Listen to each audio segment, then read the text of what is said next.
Graça e a paz de Cristo Jesus, Pastor Edmário mais uma vez no canal Pregador Fiel de Cristo. Então, nesse momento, continuamos com a nossa leitura dos Cânones de Dort. E se você gostar do vídeo, curta, compartilhe e se não estiver inscrito no canal, inscreva-se no canal Pregador Fiel de Cristo. Vamos então para a nossa leitura. Quinto capítulo dos Cânones de Dort. Cânones de Dort, as respostas às falsas doutrinas dos discípulos de Jacó Armínio quanto à salvação. Capítulo 5. A perseverança dos santos. Capítulo 5. 1. Aqueles que, de acordo com o seu propósito, Deus chama à comunhão do seu Filho, nosso Senhor Jesus Cristo, e regenera pelo seu Santo Espírito, ele certamente os livra do caminho da escravidão e do pecado. Mas nesta vida ele não os livra totalmente da carne e do corpo do pecado. Romanos 7, 24. 2. Portanto, pecados diários de fraqueza surgem e até as melhores obras dos santos são imperfeitas. Estes são para eles constante motivo para humilhar-se perante Deus e refugiar-se no Cristo crucificado. Também são motivo para mais e mais mortificar a carne através do espírito de oração e através dos santos exercícios de piedade, e ansiar pela meta da perfeição. Eles fazem isto até que possam reinar com o Cordeiro de Deus nos céus, finalmente livres deste corpo de morte.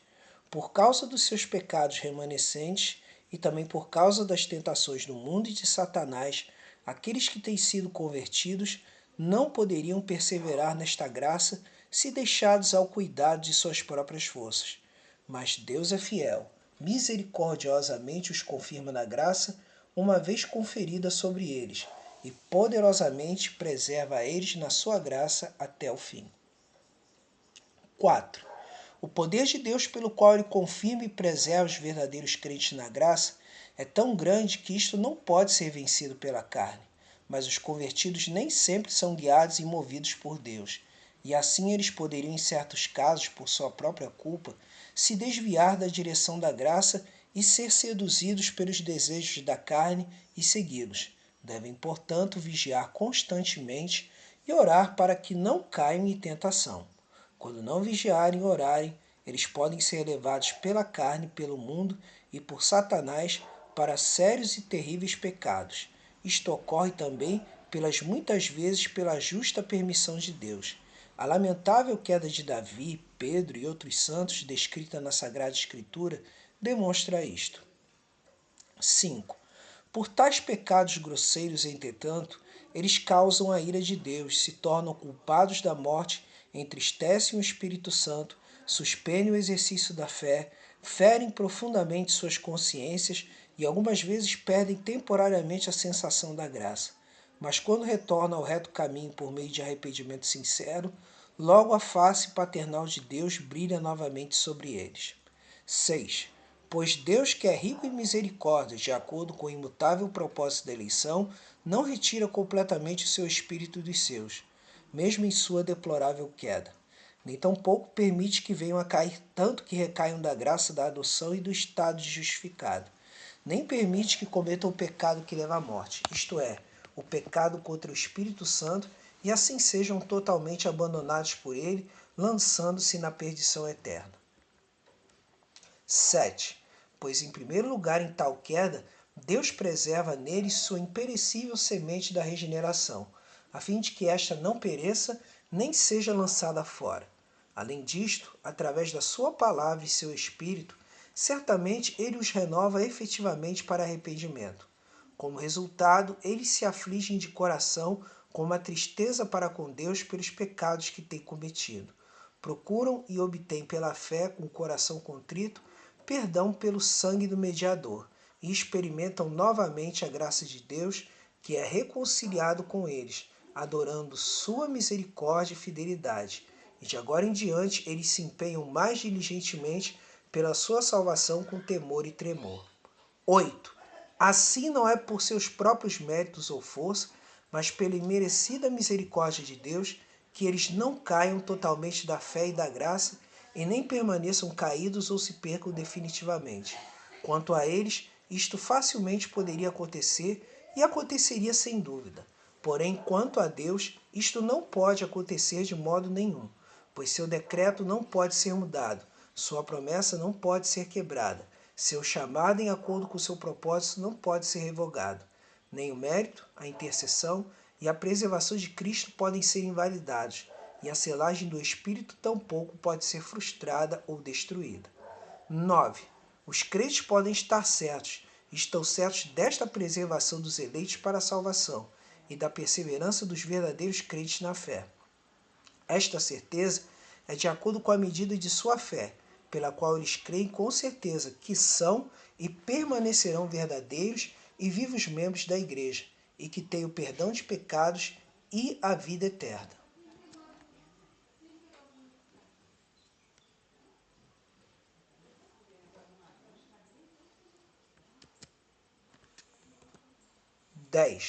Esta certeza não vem de uma revelação especial, sem ou fora da palavra, mas vem da fé nas promessas de Deus, que Ele revelou abundantemente em Sua palavra para a nossa consolação. Vem também do testemunho do Espírito Santo, testificando com o nosso espírito de que somos filhos e herdeiros de Deus. E finalmente vem do sério e santo, do zelo sério e santo, por uma boa consciência e por boas obras. E se os eleitos não tivessem neste mundo a sólida consolação de obter a vitória e esta garantia infalível da glória eterna, seriam os mais miseráveis de todos os homens. Romanos 8, versículos 16 e 17. 11. No entanto, a Escritura testifica que os crentes nesta vida têm de lutar contra várias dúvidas da carne. E sujeitos a graves tentações, nem sempre sentem plenamente esta confiança da fé e certeza da perseverança. Mas Deus, que é Pai de toda consolação, não os deixa ser tentados além de suas forças, mas com a tentação proverá também o livramento, e pelo Espírito Santo novamente revive neles a certeza da perseverança. 1 Epístola aos Coríntios, capítulo 10, versículo 13. 12. Entretanto, esta certeza de perseverança não faz de maneira nenhuma que os verdadeiros crentes se orgulhem e se acomodem. Ao contrário, ela é a verdadeira raiz da humildade, reverência filial, verdadeira piedade, paciência em toda a luta, orações fervorosas, firmeza em carregar a cruz e confessar a verdade e a alegria sólida em Deus. Além do mais, a reflexão deste benefício é para eles um estímulo para praticar séria e constantemente a gratidão e as boas obras, como é evidente nos testemunhos da Escritura e nos exemplos dos santos. 13. Quando pessoas são levadas de uma queda no pecado, começa a reviver a confiança na perseverança. Isto não produz descuido ou negligência na piedade delas.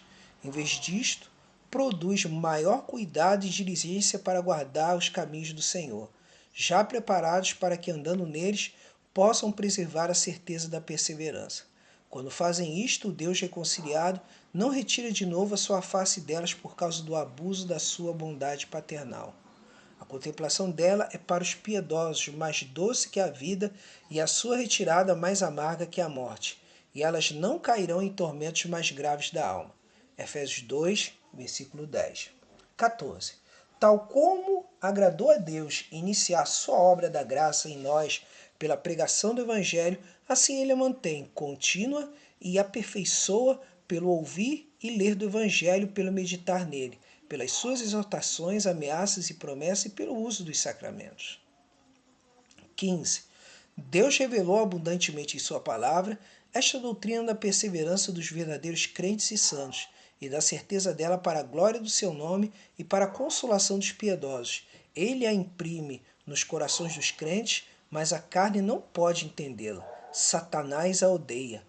O mundo zomba dela, os ignorantes e hipócritas dela abusam, e os heréticos a ela se opõem.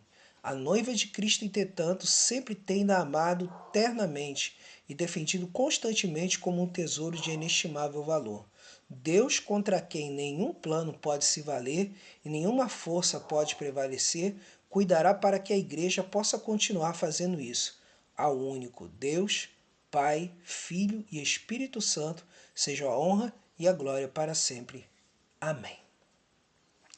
Se você gostou da leitura e isso edificou a sua vida, clique, mais uma vez eu digo, clique em gostei, compartilhe e se ainda não se inscreveu, inscreva-se no canal Pregador Fiel de Cristo, um canal voltado para a pregação da Palavra de Cristo e para a divulgação da teologia reformada. Deus vos abençoe e, como se diz num dos motos da Reforma Protestante, soli Deo Glória.